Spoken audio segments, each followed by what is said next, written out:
प्रणाम मोहन जी, सबसे पहले तो आपका दिली दिल से में स्वागत है। और मैं अपने दर्शकों को बता देना चाहता हूँ कि मोहन जी ऑलरेडी दशरथ गद्दी के पीठाधीश्वर महंत ब्रिज मोहन दास जी हैं।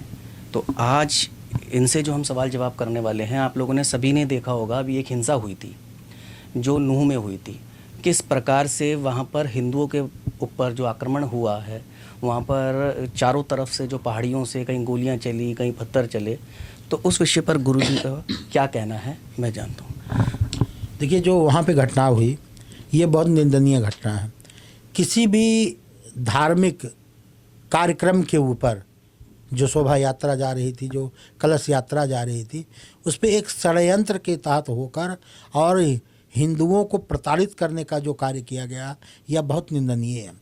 और ये बहुत सोची समझी राजनीतिक यह कार्य हुआ है।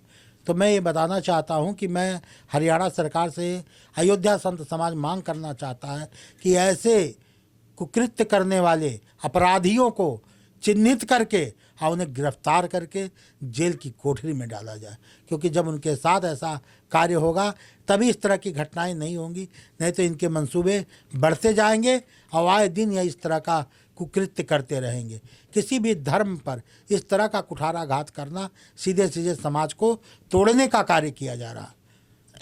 अब मुझे लगता है कि यह घटना सोची समझी राजनीति है। जिस तरह से 2-2.5 हज़ार लोग मिलकर जिस तरह गोलियां चलाना, पत्थर चलाना और जिस तरह हिंदू समाज के ऊपर वार करना, यह बहुत ही निंदनीय है। और मेरा हरियाणा सरकार से, अयोध्या संत समाज का महंत ब्रिज मोहन दास का मांग है कि ऐसे अपराधियों को चिन्हित करके और त्वरित उनके जेल के सलाखों में डाला जाए कि फिर दोबारा इस तरह की घटना ना हो सके। मोहन जी, कई बार हम लोगों ने देखा है कि इस तरह की हिंसा हर बार देखने को मिलती है। देश के इतिहास में पहली बार ऐसा हुआ है कि कलश यात्रा निकल रही थी, जो हर साल बड़े अच्छे से निकलती है, कोई लड़ाई, कोई झगड़ा, कोई दंगा फसाद नहीं होता। लेकिन जिस मंदिर में हिंदू दर्शन करने जा रहे थे, वहाँ पर ही उन्हें शरण लेनी पड़ी छुपने के लिए, क्योंकि वहाँ जो चारों तरफ अरावली की पहाड़ी है, वहाँ से किस तरीके से बंदूकें, पत्थर लगातार चले। दूसरा क्या है कि जैसा आपने कहा, इन्हें चिन्हित करके जेलों में डाल देना चाहिए, पर जेल में डालने के बाद भी उन लोगों को कोई फ़र्क नहीं पड़ता। इसका सीधा सीधा ये है, आप बताइए कि हमारे कानून की कमी है कि क्या? क्योंकि वो तो हर बार इस तरीके की हिंसा करते रहते हैं। अभी थोड़े दिन पहले दिल्ली में भी हुई थी, अब यहाँ पर हुई, क्योंकि कम से कम 2,000 लोग किस तरीके से अंदर मंदिर में छुपे हुए थे। तो वो एक निंदनीय घटना है पूरी तरीके से। देखिए, भगवान के शरण में इंसान को तो जाना ही जाना है, लेकिन जिस तरह की वहाँ पे घटना की गई, जिस तरह हिंदू समाज के ऊपर जिस तरह अत्याचार किया गया, जिस तरह गोलियां चलाई गई, पत्थर चलाए गए, ये सोची समझी एक राजनीतिक पहलू है। और इसके लिए सरकार को बढ़ चढ़ के आगे आना होगा। आप विश्वास करिए, जब ऐसे अपराधियों को इनके घर से खींचकर और जब जेल की सलाखों में डाला जाएगा तो इनके मंसूबे फीके पड़ जाएंगे। दोबारा इस तरह के कृत्य करने की उनको हिम्मत नहीं पड़ेगी। और हिंदू समाज को भी संगठित होकर, आज जब भी कोई कार्यक्रम हो तो वहाँ की सरकार को चाहिए उसको रोड रास्ता सब दिखवा लेना चाहिए और पूरी फोर्स लगाकर कोई भी शोभा यात्रा या धार्मिक कार्यों पे फोर्स लगाकर कार्य कराना चाहिए।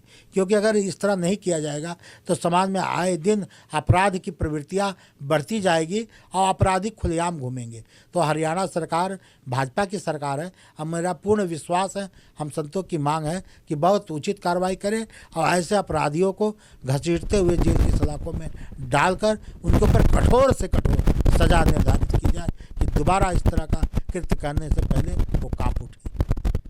वैसे तो देखा गया मोहन जी, 40 से ज़्यादा FIR हो चुकी है, 116 से ज़्यादा लोग गिरफ्त में आ चुके हैं, जिन्हें कस्टडी में लिया गया, उनसे पूछताछ करी जा रही है और बाकी लोगों की भी तलाश जारी है।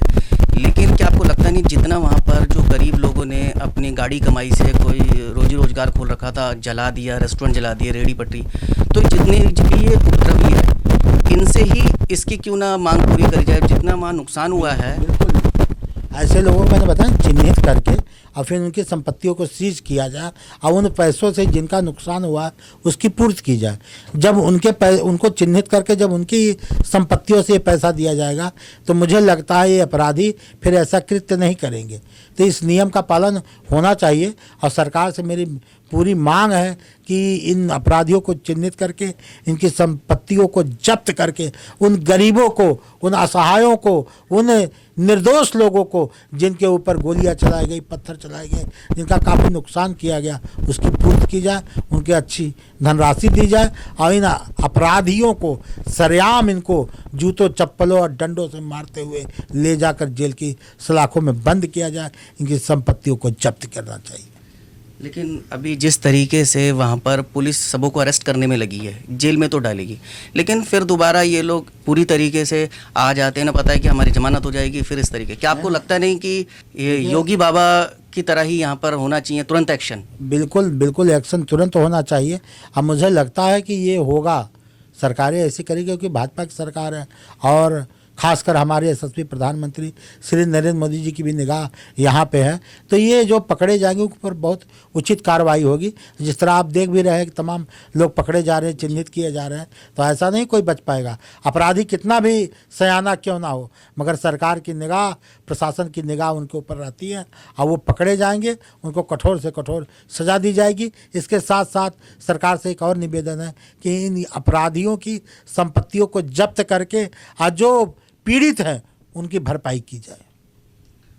तो गुरुजी चलिए, हम उम्मीद करते हैं कि जैसा आपने कहा है, सरकार इन अपराधियों को कड़ी से कड़ी सजा दे और दोबारा इस प्रकार से ना करें, ऐसा कुछ करें। मुझे लगता है कि मोदी जी की सरकार में यह अत्यंत होगा, क्योंकि यहाँ विकास का काम होता है, समाज के उत्थान का काम होता है, राष्ट्र के निर्माण का काम होता है, धर्म का काम होता है।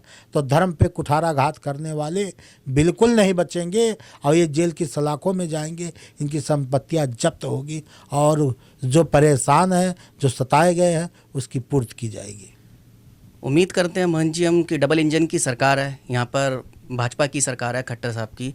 अगर इन लोगों को इस प्रकार की सज़ा दी जाए कि दोबारा इस तरीके की हिंसा ना देखने को मिले भविष्य में। बिल्कुल बिल्कुल आपको देखने को मिलेगा, क्योंकि ये सरकार बहुत चुस्त और दुरुस्त है।